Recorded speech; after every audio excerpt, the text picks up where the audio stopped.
I think a lot of SEOs get caught up in tactics versus strategy, and they'll do a lot of things because they heard those are the things to do, but they don't consider how all of these things work together to form a strategy. Welcome to the third season of the Simple and Smart SEO Show, the podcast dedicated to empathy-driven, brand-building SEO. I'm your host, Crystal Waddell. I leverage my obsession with user experience to help business owners just like you optimize your website with confidence. Thank you so much for being here. Let's jump into another great episode. Welcome back to the Simple and Smart SEO Show podcast. I'm your host, Crystal Waddell, and I'm here with the amazing Amanda Jordan. Amanda works over at Rickety Roo. So I'm going to let her kind of introduce herself and tell us what she does for her company. And then we will jump into a conversation all about local SEO. Hey everyone, I'm Amanda Jordan. I've been in SEO since 2011. I have worked in other parts of SEO, but a lot of it has been local. And my approach to local SEO is that everything is local SEO. Local SEO just means that there's a specific geography that you want to rank within. It's essentially what it means to be a local SEO. So it's not just GBP or Google Maps, it's your entire site. It's technical SEO, it's content, it's all of it, but just with a focus on a specific city and understanding that specific audience for that city and how they search and where you need to be to find them.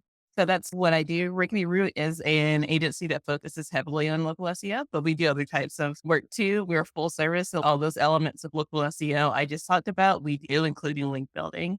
We have a great team and we do great work. And I am the director of digital strategies, coming up with client strategies and interesting things that we can test and try out on the client sites to determine what are the next things in SEO, what things should we be paying attention to, and hopefully getting them great results. Awesome. I'm so glad that you're here. Thank you for coming on the show.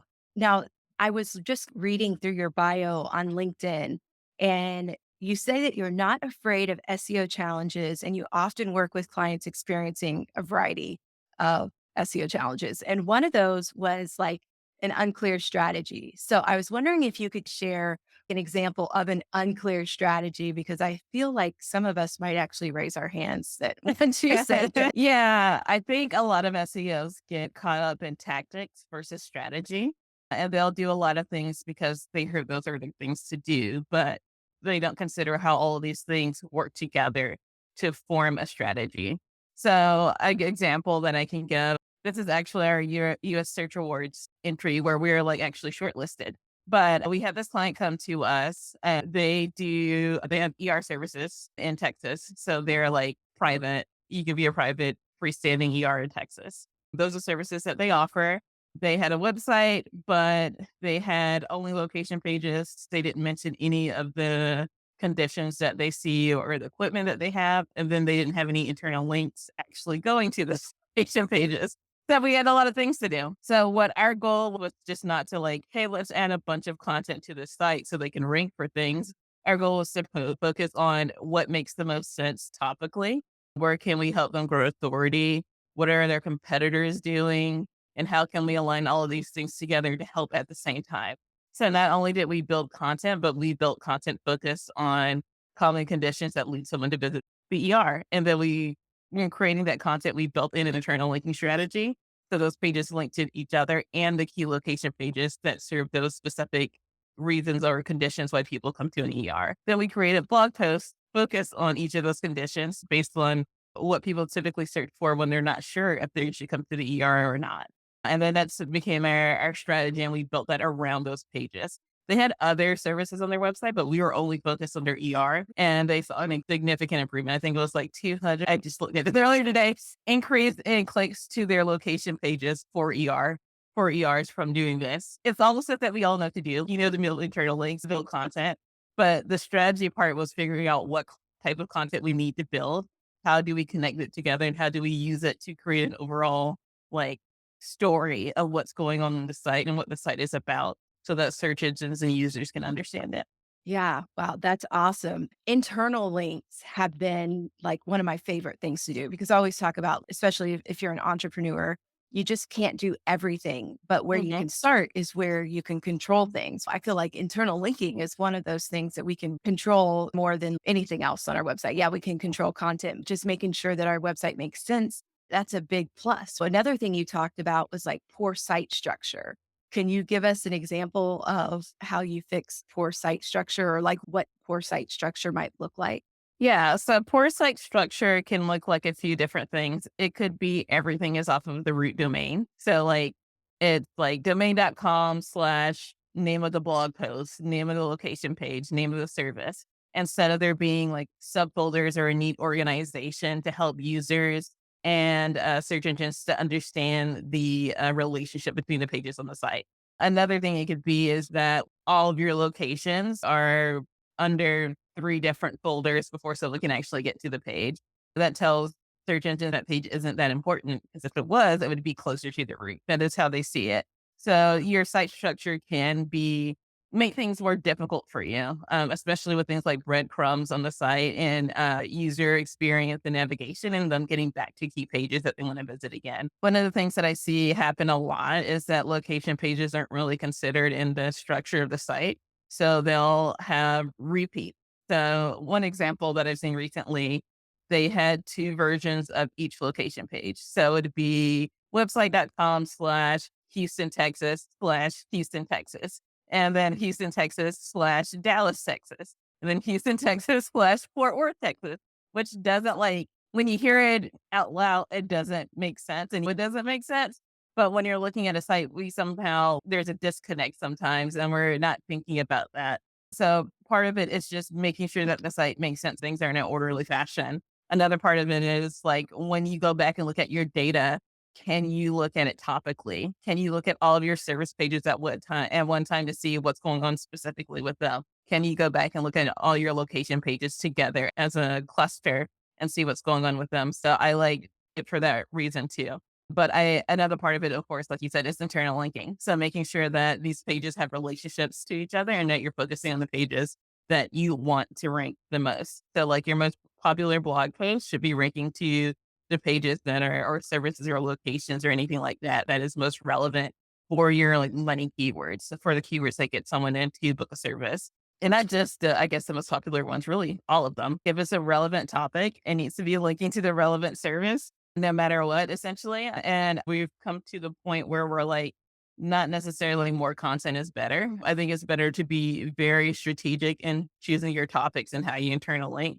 So not spraying and praying, like all of these things are related to SEO. So we should have a blog post on all of them, but picking a specific part where you feel very comfortable and building out that cluster really strongly first and internally linking them all to each other correctly before you start on a different topic, or at least have a target topic before you start moving on to others. We've seen that be very successful as well. Yeah, that makes me feel a lot better because I'd always wondered if it was better to have just like my domain, collagenwood.com/ whatever it was, versus the pages or blogs or products or whatever. Like Shopify does that automatically. And Mhm. so I always wondered, I was like, should I change that or is that best practice? Is that why it's set up like that? But when I submitted my sitemap, I could see that they were separated into those categories. And I was like, I think that's why they do Yeah. it like that so that Google can crawl it in a Yeah. way that makes sense. Yeah. Okay. So another thing I wanted to ask you about is what is non-branded traffic and what do you do if you don't have non-branded traffic? So this is actually the most common problem that we see with new clients, and they're not usually not aware of it. They're very dependent on branded traffic, and that is traffic where your business name, phone number, address is part of the keyword used to find you. If your business name is Amanda SEO Services, and people can only find you if they type in Amanda SEO Services, then you're not going to rank for other things like internal linking or link building or anything like that. So it's important to include the right type of content on your site. And really, what helps the most with diversifying what you rank for is to increase the amount of content you have on your site. But what we typically do is like we use data to figure out, okay, what are the key services or products that people are looking for? Based off of that, that's the content that we need to build on our site. The people who are ranking well for that content currently or those keywords currently, what are they doing differently than we're doing on our pages? What elements are they including? Not just what are they writing about, but like, where is their contact form on the page? Do they have any reviews on the page? What else are they talking about? How do they talk about their guarantees or warranties or how they help their customers. All of those things too are part of our research for building out a new page for a service. So if you're ranking for a lot of branded keywords, like you only rank for keywords that include your business name, your focus it should be building out new content. If you see a lot of near me or city specific keywords, you likely need location pages, and those location pages should focus on the core topic. And then you may need service pages for each location based on how granular it gets from there. So an example is if you do lawn care, you may have Greenville lawn care as one of your pages, but you may need to have a Greenville weed control page. If weed control has a lot of search volume, and then people who are getting that search volume and receiving that traffic and ranking right now have a specific weed control page for that city too. So that would be the strategy that I would use, is to look at what's happening on the macro and micro level for your competitors for location pages and how they rank in general, and then see, okay, this is probably what's working well for them. This is likely what's not working well for them. And going there from there to get your non-branded rankings and traffic. And then after you build that content, you still need to build internal links to those pages, set up your structured data, do your link building, make sure you can get to them from the navigation and all of those things for you to get the best results possible from it. Wow, that's such a great example with the weed control. So you're saying that you should have a location page and a service page targeted for the location. Yeah, yeah. And it really depends on how competitive those services are and looking at what your competitors are doing with those pages. If you only serve Greenville, you probably don't need a specific, like all these pages nested into each other. But if you serve Greenville, Charlotte, Raleigh, Columbia, you would need to have, and you know that Charlotte is super competitive for weed control. You would want to have those individual pages so you can make sure you can dominate in those specific markets for those specific services. Awesome. I know that I have some photographers in my small group. I have a SEO small group for entrepreneurs. I call it the SEO squad. We meet like every Wednesday for an hour and talk about our websites. But I have several photographers in that group. And so I feel like, wow, this is really great for them as well. So thank you for those examples. One of the last things I wanted to talk about was the fact that you say that you provide actual support and strategy and you're not just an SEO or marketing yes person. So I wanted to talk about the difference because as I've tried to help other business owners, sometimes they have a vision for their business.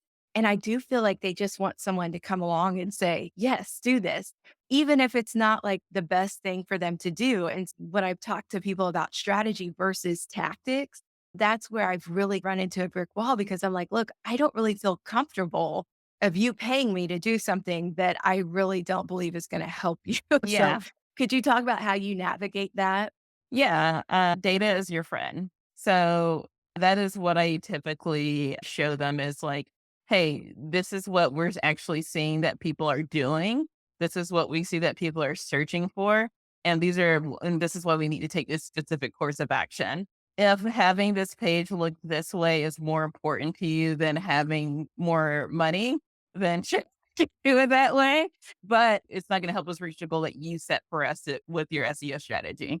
So that is typically what I do is I go to the data and I'll show them, like I'll show them Google Trends, I'll show them Google Search Console, Ahrefs, SEMrush, and I'll help paint the picture for them of what's happening. I'll also give them competitor examples where competitors are beating them by doing the things that I'm recommending doing so that they can, because I see for a lot of local businesses, once they can see, oh, I would be the only one doing this and my competitors are beating me and making more money than me. How can I catch up with them? That typically clears it up when they realize, oh, this is hurting me. This is not just something that is like something that we can kind of mess with and see how it goes. It's something where we want to get it right the first time because it's going to be impactful for our results. Yeah. So competitors, I think is really strong, especially for local SEO, because really all you need to do is beat the guy who's in the local pack and who's at the top of the page. So if you can beat them, you're good. You don't have to worry about what's going on in any other city or the rest of the country. It's just in that area. So thinking about the competitors is a good way to help them change their mind on what they may be considering. And sometimes I do actually let them like compromise with them. So okay, we can have two versions of this page. This page is going to be not indexed at all. But you can have this page that if you want to use it for other things, send it to people, put it in your newsletter, or in your email marketing campaign, sure. But this is the page that we're going to focus on for ranking. And then there's sometimes where you do have to give a little. So it's okay, we have to cut out this thing that we really want to do on this page, but overall, we're getting the majority of things that we need to perform. We told them what the risk, the pros and cons of this change are, and where it could potentially harm us. And they decide they want to move forward with it. Cool. So I'm very upfront and honest with my clients, like pros and cons of anything that they would want to try or do, and say, hey, our rankings might drop if we do this, or it may work out great. We don't know yet. Let's test it. That's another, I'm a very big proponent of testing too. So there's a way for you to test it and say, okay, let's see what works best and test it. That's often a good way to help them understand and illustrate why you're making a certain recommendation. And I typically test it on pages where we're already performing great. If it's something that's small, something for conversion, rate optimization, or something like that, and it's not going to really impact our rankings, or somewhere where we want to grow, we're not performing well. If it's something where we're like, oh, what you're recommending is going to hurt us even more, then I take something where we want to grow, but we're not doing well already as our test pages. Okay, and you mentioned that you use Google Trends to show them like what's working. How do you do that? Yeah. So one of the things that I do with Google Trends is, especially when I see like a huge drop in impressions or clicks or anything like that, and branded is included in those drops. So using Google Search Console data to see that.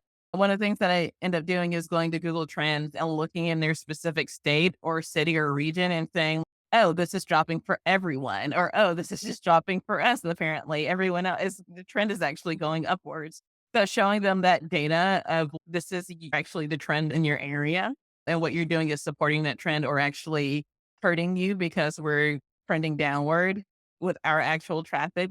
People are trending upwards for actually looking for those services or looking for those keywords or products. That I use that as a way to show them where our focus needs to be as far as services. So when you do that, how far back do you look in the trends? What's the time frame that you recommend? Yeah, because there's seasonality that comes into play for some services. So, for example, if you're an AC company, like in the winter, you're not getting a lot of business. Your business probably starts either the beginning of summer or when it's the hottest outside. That's likely when you get the most service. So, I like to have at least 1 year of year over year data in Google Trends. Google Trends will go back much further than that, then. So, you do have a lot of options for that. I usually start with the 5 year view and then look at, okay, for the last 5 years, what's going on? Is there any consistent trend? And then if I can see a very good trend for the year view, I'll shorten it and say, okay, this is how people were behaving last year. This is how they're behaving this year. We can see a difference here. And based on that, this is why we're recommending this. Awesome. Okay. And then just one more thing to follow up on based on something you said a while back. What are breadcrumbs? So if you think about like this, what is it? Is it Hansel and Gretel that left breadcrumbs behind them so that they can? Yeah, and that's really what it is. It's actually links relate to the navigation of your site. So they're actually on the page itself, and they usually go below the hero image on most sites. That's where you'll see them. But it gives you a way to trace how you got to that page or where that page is on the site. Some sites will have home, and that links back to home. And then I'll have services, and that links back to services. And they'll have, I don't know, carpet cleaning. And that carpet cleaning page is the page that you're on. But on that page, you still have the ability to go back to services and home. So you can follow the trail essentially of the site. So if you want to see the other services, you can just click on that to go to services, or you can go from the navigation. But it helps. And breadcrumbs also can show up as structured data too. It's part of structured data schema as well. So it can help search engines and users understand the website better and follow the information architecture of your site as well. Awesome. And I have to say, I love the signs behind you, like the ranking road, optimization way. And I don't know, is that algorithm? Oh, yeah. Thank Those are you. really clever. I was looking at those because I thought, oh, that's cool that she's got those street signs. And then I realized that they were actually SEO themed. So yeah. Those st- ChatGPT came up with those road names for me. Hey, what are some road names I can use related to SEO? Oh, super smart. I love that. Great job. Great teamwork. Okay, so there's a few things about local SEO that I don't quite understand. And so I was wondering if you could explain, I don't know how hard this is to explain, but how do you build citations, brand mentions, and team visibility? Yeah. Citations are essentially anywhere where your name, address, and phone number are listed online. So Yelp is a citation, Apple Maps is a citation, all of those different, any Yellow Pages is a citation. All of those are citation. There's a lot of services now that will do it for you, like Bright Local, White Spark, Yext. They're all examples of, but they're pretty simple to do yourself too. It's like essentially setting up a social media account. It's the same steps that you would take there. It's just that you'd be putting information in for your business instead. Citations, I think, have some value, but their value is it's limited because how easy it is to make them now. So like you could make essentially 500 citations pretty quickly, depending on the method you use. So while they have some value, I think link building is probably a stronger way to build visibility. And then brand mentions, that's really, I think, similar to PR and social media. Really, I see brand mentions and team mentions and things like that more so a part of your branding and overall marketing strategy. So being visible on social media, having people talk about your company on Reddit, those types of things are the ways I think are the best ways to build brand mentions and to build like a overall like presence online. So, how can a small local business get people to talk about their business on Reddit or a forum? Yeah. One thing is you can definitely do is be active on Reddit. Not they call it shilling. Don't shill. Don't like over promote yourself or anything like that. But actually be helpful and answer questions about related to your service or related to your city. And you can have like your account name be your business name. That's one way to do it. And then you have lots of brand mentions immediately for those posts. Another way really is just to be good at what you do because people on Reddit are often looking for recommendations and they trust other people on Reddit more than they trust Google reviews or Yelp reviews or anything else because it's essentially the new version of word of mouth. Yeah. So being good at your job, being good at your work is also another way to get those mentions on platforms like Reddit. I work for a small agency. We've been mentioned on Reddit before as a potential agency for people who are looking for local SEO. We're a very small team. So it's definitely possible.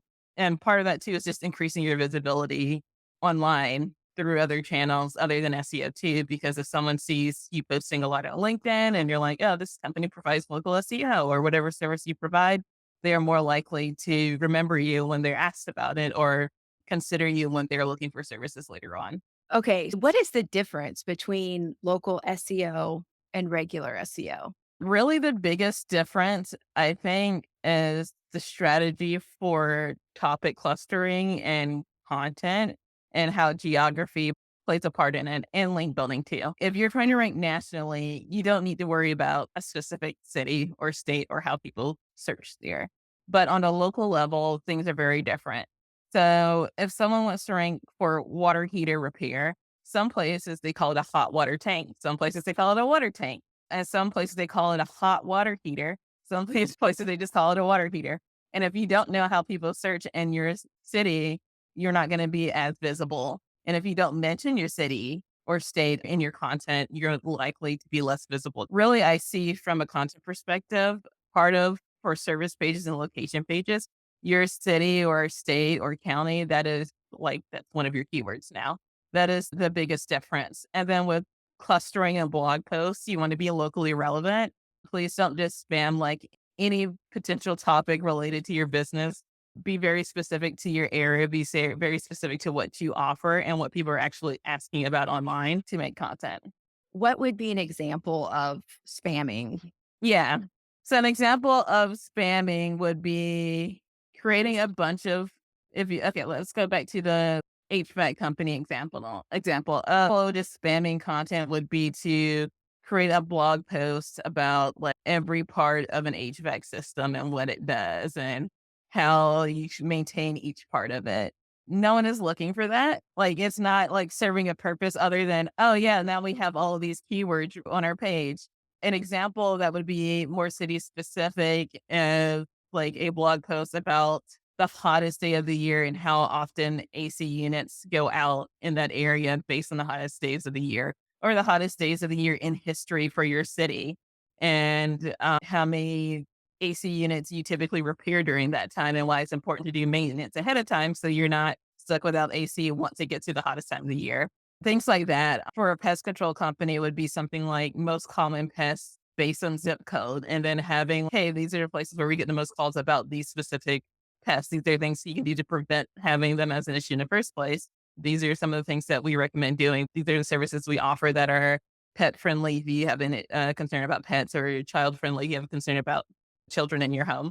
So really thinking about your local audience and catering your content to them in any way you can. And it can be difficult sometimes. I'm not going to lie and say it's easy to do, because sometimes there's only so many ways you can talk about a toilet.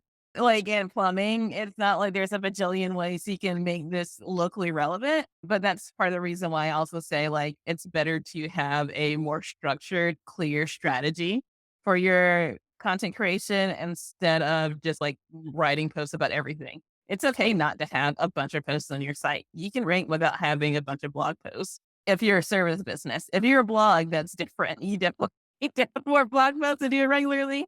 Yep. I don't know that cannibalization is actually a thing or not, whatever. But like, how do you keep from like having duplicate content and making it unique versus because if you have a service page and a location page, how do you keep those things from competing with each other? Yeah. So duplicate content is like one of the largest issues in local SEO, because it is hard to scale having a ton of content for a ton of cities about the exact same services. Our strategy is based on what do we need to do based on the competition level in that area. So if we see most of our competitors have these key service pages that are in their navigation and they have one location page, but no location specific service pages, that might be enough. We may not need to create a service page for every single location too. But if we see that's what our competitors are doing and it's how they're winning, then we're likely going to need more content to support that, because everyone else is already doing it. So Google's already expecting to see more individualized content for each of the markets. And then one of the things we're saying too is that a lot of times small businesses are actually beating out some of these bigger companies because their entire site is focused on one city versus having to try to rank for 20 cities. So they have the ability to target a city extremely well, which means that, okay, we do need more content for this specific city. The way that we deal with duplicate content is to actually find unique things about the city itself that we can write about that's related to the services. A lot of things that you can do too are like user generated content. So including reviews from people in that actual area, include like any organizations you're a part of, any like awards and recognition from that area. Anything you can do to make it unique without requiring your content writers to write like 30 different versions of the exact same page is great. You can have an about the owner section where the owner talks about their business for that specific location. So those are ways that you can make your location pages different. And for the individual service pages, what we do for the main location page, we're more focused on the like more general keyword. So if it's a window repair company, it would be Atlanta Window Repair Company, Atlanta Window Services, Atlanta Window and Door Company. That will be what the location page is focused on. But the individual pages may be like shower glass repair. So that'd be Atlanta glass shower glass repair. And that's the only topic on that page. We're not talking about the more generic version of the terms that people were looking for. So we like segment our pages so that the location page is like the parent page, and then the pages for each service is about a more specific service that is we know has a lot of search volume, people searching in that specific area. Okay, so what about this? What do you think is better? I have a feeling I know the answer, but local SEO or paid search?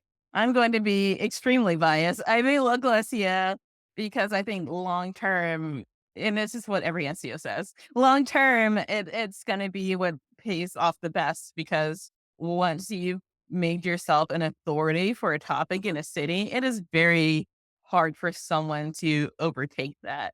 And that you can do that over time. And then you have a really strong base. And when you move into new markets and new cities, it's actually easier to rank because you already have that authority for your service overall. Google already trusts you. Search engines already trust you. You already have brand recognition. So it's easier to do it versus with paid, you're constantly having to pay to keep that visibility. But with SEO, eventually you'll get to the point where your business is just so associated with the services itself that it's easy for you to rank in new markets. Okay, what about a business that may not have a website? Do you have to have a website to do local SEO? You can have a Google business profile and focus on Google Maps. And I don't know if you can do LSA without a website. I do recommend having a website though, even if it's just one page. I think it's beneficial to specify your services and how people can reach you because more than likely your competitors do have a website. There are very few times where I see someone without a website rank as well as a business with a website, other than if they have an exact match name for the keyword or they're extremely well established and have a ton of reviews and have been there for a very long time. If you're a new business, I would say at least a one page website with just the basic information about how to reach you, what you offer, and things like that. If you don't want to build it out and have to do all those things.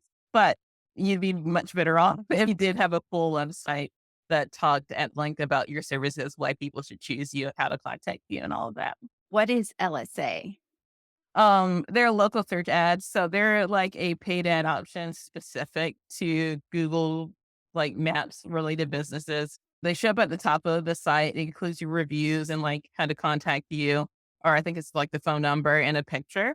But they're just a different type of paid ad. They work a little bit differently from regular paid ads. Essentially, you're mostly monitoring for reviews and following up with people with leads that come in. Is definitely more conversion focused and typical paid ads because it's like they click and call you directly from the ad immediately. There's no other things to do when someone clicks on those. They're just like immediately going to you. Okay, you mentioned that you did some work with franchises. And one of the things we were talking earlier, the fact that I was in Greenville, South Carolina, where you're from, where you live, last or a couple weeks ago. And I also go to a gym called Orange Theory. And Orange Theory is nationwide. And Yeah. so, one thing I've learned, because of course, every time I go into a business, I'm always like, hey, what do you do for your SEO? And they mentioned that the franchise does the SEO. So, how does that work? If you're a local business, but you're a part of a franchise, how can you improve your SEO? Yeah, that can be difficult, honestly, because a lot of times SEO is like not even a thought when franchises are doing things. For example, when they're choosing like service areas or like markets for different franchisees, they may like they'll do sometimes do something like, I don't know, North Greenville, South Greenville, East Greenville, West Greenville, but people don't search that way. So while their territories are named differently, they're not based off of how people actually interact in human behavior. So that can cause some issues sometimes. But the main thing that we see with franchisees is that it is difficult for them. Like there's usually a few different ways they work. It's usually corporate manages all marketing and SEO, things like that. Or they have a partner that they use for marketing services that each franchisee can reach out to and work with. Or each franchisee can just do whatever he feels is correct for their locations. And that last one is very difficult. I would not recommend it for any franchise. I think the best model would be to have an individual partner that you work with that they can work with on a case by case basis to get things done, or as the corporate can handle it.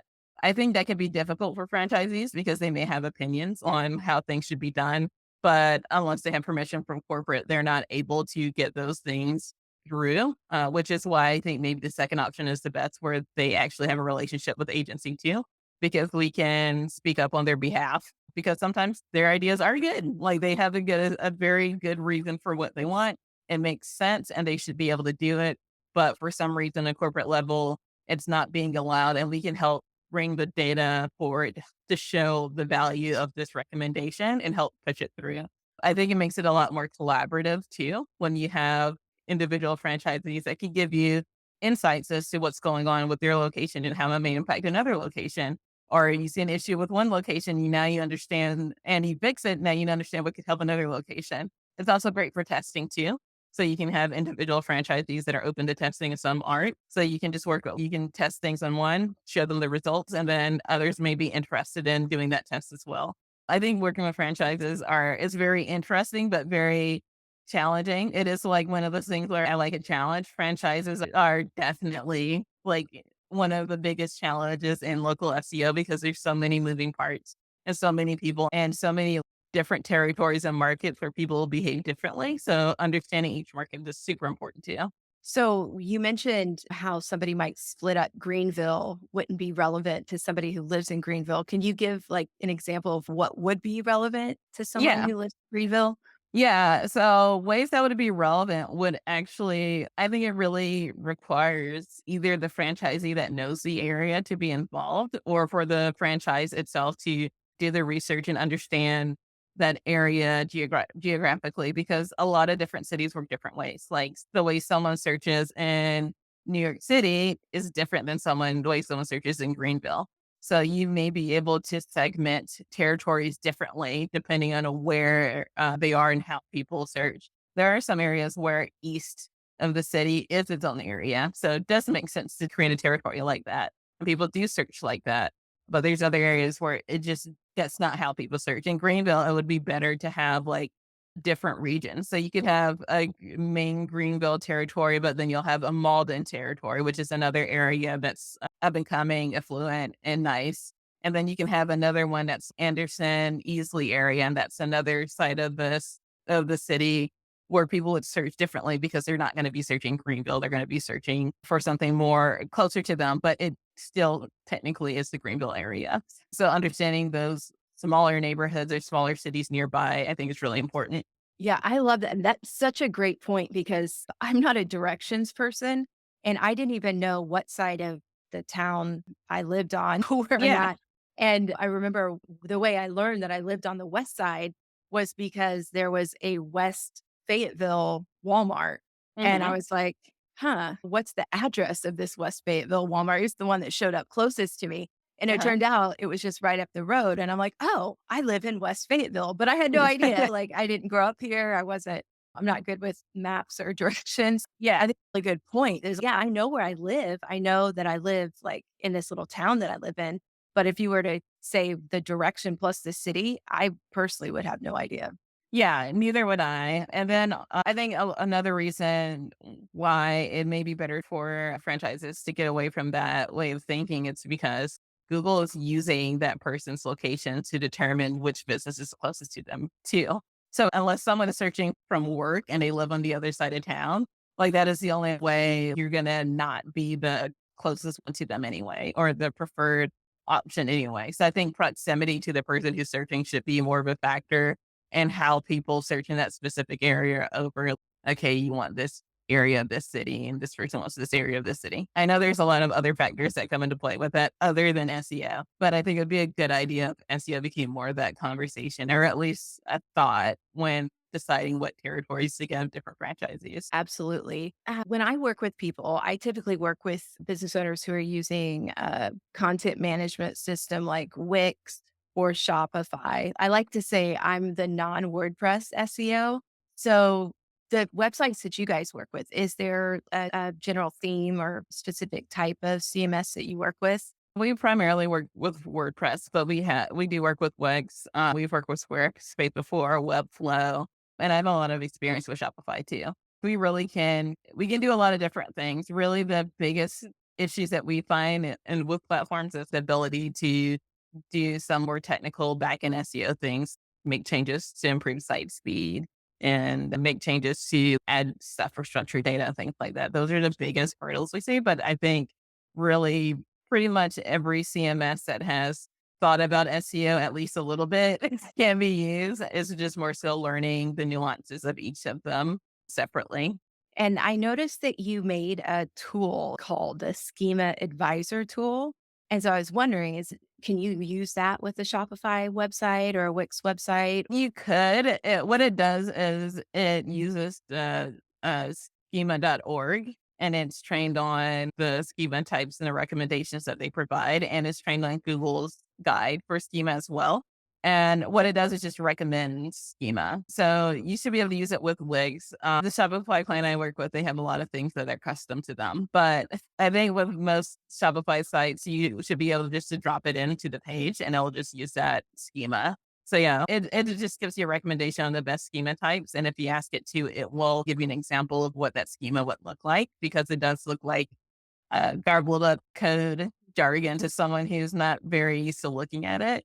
But if you do go to the Google guide for schema and the schema.org, they will give you examples. so that you can understand, okay, this is how these elements of this work together, and this is how I'm supposed to set this up. The schema.org also has a validator so that you can validate your schema, make sure it works before putting it on the site too. You can just copy the code and put it right into the validator, and it'll tell you if it's accurate or it has errors. Okay, I'll definitely link to that and to your tool. When you say drop it in, are you just saying drop it in anywhere within the code of the page on Shopify? In Shopify, I think a lot of times people use plugins that will allow you to add the schema or apps that will allow you to add the schema. It'll give you like a little field where you can add the schema now, and you can do it that way. Some of them will try to automate it for you and based on the page type and add schema for you. And you may be able to edit some of those from there. You can also actually add schema using Google Tag Manager. So you can add the code to Google Tag Manager and it'll automatically load it to that specific page for you without you having to make any changes on the actual website itself. I need to talk to somebody about Google Tag Manager because that is something I do not understand, but it keeps coming up as this miracle code, whatever. So, yeah, that's going to be on the list for the remainder of the year. So, Amanda, thank you so much for being here today. Is there a specific place that somebody could go to connect with you, follow you, or just learn more about Rickety Roo or what you've got going on? Yeah, you can find me on LinkedIn at Amanda Jordan or Twitter at Amanda T. Jordan. And you can find Rickety Roo at ricketyroo.com. Awesome. Okay. So as we sign off here, I just have one final question for you. Like, of all the things that you've told us today, what do you feel would have the most impact, most significant impact for an entrepreneur to implement today? Yeah. Really, it's having like location specific service pages and making sure you have internal linking for those pages set up. Doing that alone makes a lot of difference for a lot of businesses that we work with because they just don't have the visibility because Google doesn't understand how important that service is to their business yet. Awesome. Okay, guys. Well, you heard it here. Amanda, thank you so much for being with us today. And I will catch you next week on the Simple and Smart SEO Show podcast. Thank you.